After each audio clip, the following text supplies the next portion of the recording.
الحمد لله إن الحمد لله نحمده ونستعينه ونستغفره ونعوذ بالله من شرور أنفسنا ومن سيئات أعمالنا من يهده الله فلا مضل له ومن يضلله فلا هادي له وأشهد أن لا إله إلا الله وحده لا شريك له وأشهد أن محمدا عبده ورسوله اللهم صل على محمد وعلى آل محمد كما صليت على إبراهيم وعلى آل إبراهيم إنك حميد مجيد اللهم بارك على محمد وعلى آل محمد كما باركت على إبراهيم وعلى آل إبراهيم إنك حميد مجيد أما بعد فإن خير الحديث كتاب الله وخير الهدي هدي محمد صلى الله عليه وسلم وشر الأمور محدثاتها وكل محدثة بدعة وكل بدعة ضلالة وكل ضلالة في النار أعوذ بالله السميع العليم من الشيطان الرجيم من حمزه ونفخه ونفثه بسم الله الرحمن الرحيم اقرأ باسم ربك الذي خلق خلق الإنسان من علق اقرأ وربك الأكرم الذي علم بالقلم علم الإنسان ما لم يعلم سورہ علق میں اللہ رب العزت کا ارشاد علی شان اقرأ باسم ربک الذی خلق، اے رسول صلی اللہ علیہ وسلم آپ پڑھیے اپنے رب کے نام کے ساتھ کہ جس نے ہر چیز کو تخلیق کیا، خلق الانسان من علق کہ جس نے انسان کو خون کے ایک لوٹے سے تخلیق کیا، اقرأ وربک الاکرم اے رسول صلی اللہ علیہ وسلم آپ پڑھیے بے شک آپ کا رب بہت زیادہ مہربان ہے،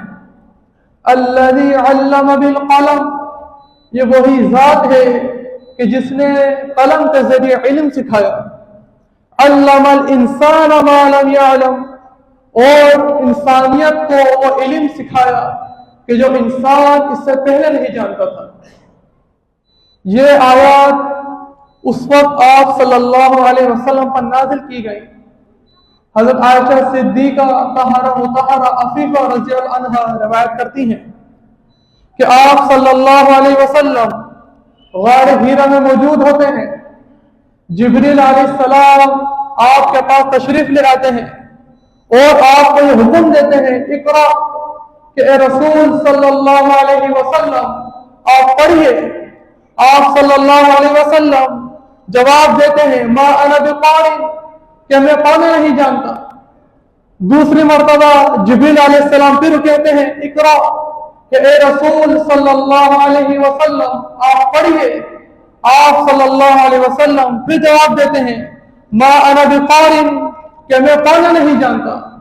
تیسری مرتبہ جبریل علیہ السلام ان آیات کی تلاوت کرتے ہیں جو تلاوت ابھی آپ نے سنی، اقرأ باسم ربک الذی خلق خلق الانسان من علق اقرأ وربک الاکرم کہ اے رسول صلی اللہ علیہ وسلم آپ پڑھیے کہ بے شک اپنے رب کے نام کے ساتھ کہ جس نے ہر چیز کو تخلیق کیا، کہ جس نے انسان کو خون کے ایک لوگر سے تخلیق کیا، کہ جس نے انسان کو وہ علم سکھایا جو انسان پہلے نہیں جانتا تھا۔ تو یہ اس حدیث سے اور ان آیات سے یہ بات ثابت ہو رہی ہے کہ علم کی کتنی اہمیت ہے، کیونکہ آپ صلی اللہ علیہ وسلم کو آغاز وحی میں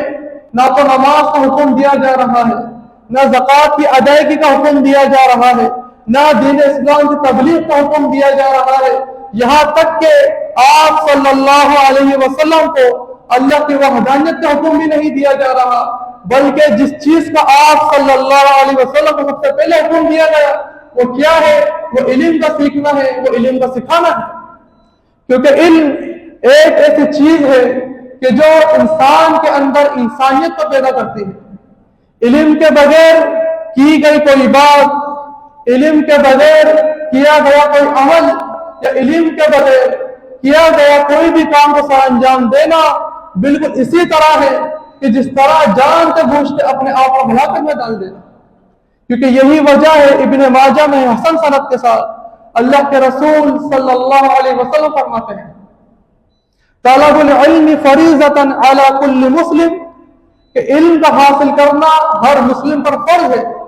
کہ جس طرح ہم پر نماز فرض ہے، کہ جس طرح ہم پر دیگر عبادات کو فرض کیا گیا ہے، اسی طرح ہم پر علم کا سیکھنا بھی فرض کیا گیا ہے۔ کیونکہ علم ایک ایسی چیز ہے کہ جو اللہ کی وحدانیت کو ہمارے سے روشناس کراتی ہے۔ اگر انسان کے اندر علم نہیں ہے تو وہ اللہ کی صحیح وحدانیت کو نہیں پہچان سکتا۔ اگر انسان کے اندر علم نہیں ہے تو وہ اللہ رب العزت کی خالص عبادت نہیں کرتا، وہ یقیناً گمراہ رہے گا اور علم کے بغیر بھٹکتا رہے گا۔ تو ہمیں چاہیے کہ جب ہم اپنے اس معاشرے کو دیکھتے ہیں تو اس معاشرے کے اندر ہمیں دو قسم کے طبقات نظر آتے ہیں۔ ایک طبقہ وہ ہے کہ جو صرف دینی علم کو اہمیت دیتا ہے اور دنیاوی علم کو یکسر نظر انداز کر دیتا ہے، اور دوسرا طبقہ وہ ہے کہ جو دنیاوی علم کو اہمیت دیتا ہے اور دینی علم کو یکسر نظر انداز کر دیتا ہے۔ یہاں ضرورت اس امر کی ہے کہ ہمیں وہ تیسرا طبقہ بننا ہے کہ جب ہم اپنے بچے کو دینی علم سکھائیں تو ساتھ ساتھ اپنے بچے کو دور حاضر کا دنیاوی علم بھی سکھائیں۔ جب ہم اپنے بچے کو دور حاضر کا دنیاوی علم سکھائیں تو اپنے بچے کو دینی علم بھی سکھائیں، تاکہ جب ہمارا بچہ ان مدارس سے عالم بن کر فارغ ہو تو وہ عالم ہونے کے ساتھ ساتھ ایک انجینئر بھی ہو، وہ عالم ہونے کے ساتھ ساتھ ایک ڈاکٹر بھی ہو، وہ عالم ہونے کے ساتھ ساتھ آئی ٹی اسپیشلسٹ بھی ہو، وہ عالم ہونے کے ساتھ ساتھ ایک کاروباری شخص بھی ہو کہ جو اپنے علم کے ذریعے، کہ جو اپنے مال کے ذریعے، کہ جو اپنی صلاحیتوں کے ذریعے دین اسلام کی تبلیغ میں اپنا کردار ادا کر سکے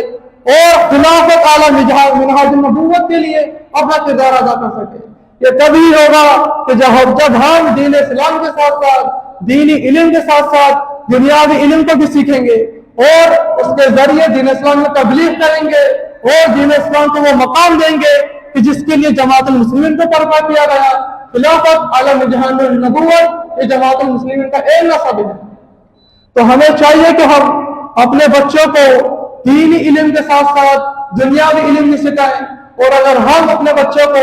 دنیاوی علم سکھا رہے ہیں تو اس کے ساتھ ساتھ اپنے بچوں کو دینی علم بھی سکھانا ہے۔ سورہ آل عمران میں اللہ رب العزت ارشاد فرماتا ہے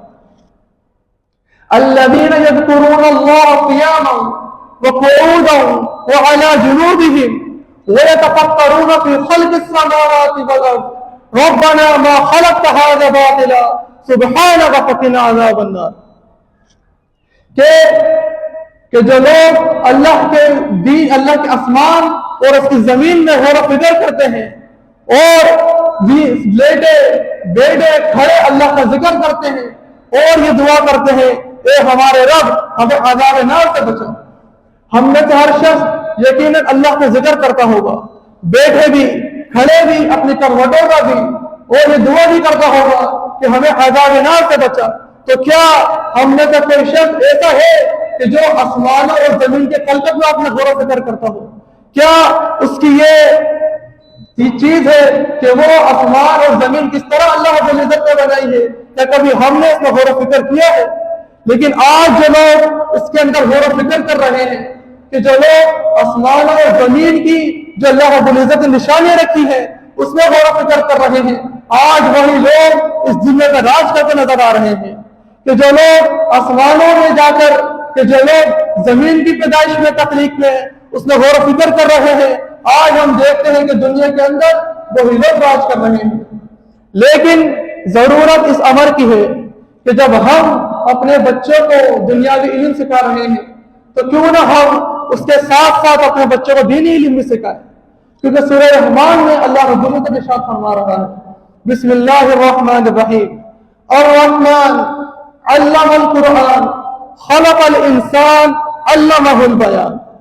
رحمان اللہ کی بے شمار صفات ہیں، اللہ رب العزت نے یہاں اپنے سب سے اہم صفت الرحمن کا ذکر کیا کہ بہت زیادہ رحم کرنے والا۔ علم القرآن، اللہ کے بہت سارے علم ہیں کہ ہر علم اللہ رب العزت کی طرف سے، لیکن اللہ رب العزت نے یہاں اپنا سب سے بہترین علم کا ذکر کیا، وہ کیا ہے؟ علم القرآن، کہ قرآن مجید کا علم۔ خلق الانسان، اللہ رب العزت نے کتنے ہی چیزوں کو تخلیق کیا، کائنات کے اندر چرند پرند جن انسان سب کی تخلیق اللہ رب العزت نے کی، لیکن یہاں اللہ رب العزت اپنے سب سے بہترین تخلیق انسان کا ذکر کر رہا ہے، علمہ البیان۔ اور انسان کے اندر بھی اللہ رب العزت نے بہت سی صلاحیتیں رکھی ہیں، لیکن یہاں اللہ رب العزت کس صلاحیت کا ذکر کر رہا ہے؟ علمہ البیان، تو اسے بولنے کی صلاحیت دی ہے۔ سب سے پہلے ہمیں قرآن مجید کی تعلیم کو حاصل کرنا ہے کہ قرآن مجید ایک ایسا علم ہے، ایک مثال کے طور پر جیسے ایک گلیشیئر ہوتا ہے، جس طرح ایک گلیشیئر کے اندر سے مختلف قسم کی ندیاں بہتی ہیں، مختلف قسم کے نالے بہتے ہیں، اس طرح قرآن مجید ایک گلیشیئر کی مانند ہے کہ جس کے اندر سے بہت سے علم بہ رہے ہیں۔ تو ہمیں سب سے پہلے اپنے بچوں کو، اپنی نسل کو قرآن مجید کی تعلیم دینی ہے، کیونکہ صحیح مسلم میں ہے اللہ کے رسول صلی اللہ علیہ وسلم فرماتے ہیں، خیرکم من تعلم القرآن وعلمہ، تم میں سے بہترین لوگ وہ ہیں جو قرآن مجید سیکھتے ہیں اور یا لوگوں کو سکھاتے ہیں۔ تو ہمیں سب سے پہلے وہ بہترین لوگ بننے ہیں کہ ہم قرآن مجید کو یا سیکھیں یا دوسروں کو سکھائیں۔ جب ہم اپنے بزرگ کو دیکھتے ہیں یا ان لوگوں کو دیکھتے ہیں کہ جن کی عمر 40 سے 45 سال ہو گئی ہو، ان کے پاس قرآن مجید کو پڑھنے کا سلیقہ نہیں ہوتا، تو وہ مایوس ہو کر بیٹھ جاتے ہیں۔ تو یہ مایوسی کا وقت نہیں ہے، بھلے کوئی بھی عمر ہو، علم حاصل کرنے کی کوئی عمر نہیں ہوتی، علم ہر عمر میں حاصل کیا جا سکتا ہے۔ جب اللہ رب العالمین آپ کو موقع دے تو علم کو حاصل کرنے والے بن جائیں، کیونکہ ہمارا یہ مطلب علم ہونا چاہیے کہ ہمارے بچوں سے لے کر ہمارے بزرگ کے اندر دینی علم کے ساتھ ساتھ دنیاوی علم بھی ہو، تاکہ وہ اپنی صلاحیتوں کے ذریعے دین اسلام میں تبلیغ کر سکیں۔ آج ہم دیکھتے ہیں یہاں کتنے لوگ موجود ہیں، لیکن اس صلاحیت کے ذریعے کتنے ہزاروں لوگوں تک ہماری بات پہنچائی جا رہی ہے۔ یہ فائدہ ہے دنیاوی علم کو حاصل کرنے کا کہ ہم اپنی بات کو چند منٹوں کے اندر ہزاروں سے لے کے لاکھوں لوگوں تک پہنچا دیں۔ یہ تبھی ہوگا کہ جب ہمیں اس بات کا علم ہوگا کہ ہم کس طرح اپنی بات کو لوگوں تک پہنچا سکتے ہیں۔ تو ہمارا یہ نظم العین ہونا چاہیے کہ ہم اس طرح کے اسکول بنائیں، اس طرح کے کالجز بنائیں، اس طرح کی یونیورسٹیاں قائم کریں کہ ہمارے بچے بجائے کہ اغیار کے اسکولوں میں جا کر پڑھیں، بجائے اس کے کہ اغوار کے کالجز میں جا کر پڑھیں، بجائے اس کے کہ اغیار کی یونیورسٹی میں جا کر تعلیم حاصل کریں، ہمارے بچے ہمارے اسکولوں میں پڑھیں، ہمارے کالجز میں پڑھیں، تاکہ انہیں صحیح دینی اور صحیح دنیاوی تعلیم کا حصول ممکن بنایا جا سکے۔ تو میری گزارش ہے میرے محترم سے کہ اس طرح کے اسکول کم از کم بنائے جائیں جو ہمارے بچے دوسروں کے اسکولوں میں پڑھ رہے ہیں ہمارے اسکولوں میں تعلیم حاصل کر سکیں، جو صحیح تعلیم ہم انہیں پہنچائیں گے وہ تعلیم کہیں اور نہیں ملے گی۔ اللہ سے دعا ہے اللہ رب العزت ہمیں عمل کرنے کی توفیق عطا فرمائے۔ آمین۔ وقول قولی ھذا استغفر اللہ لی ولکم۔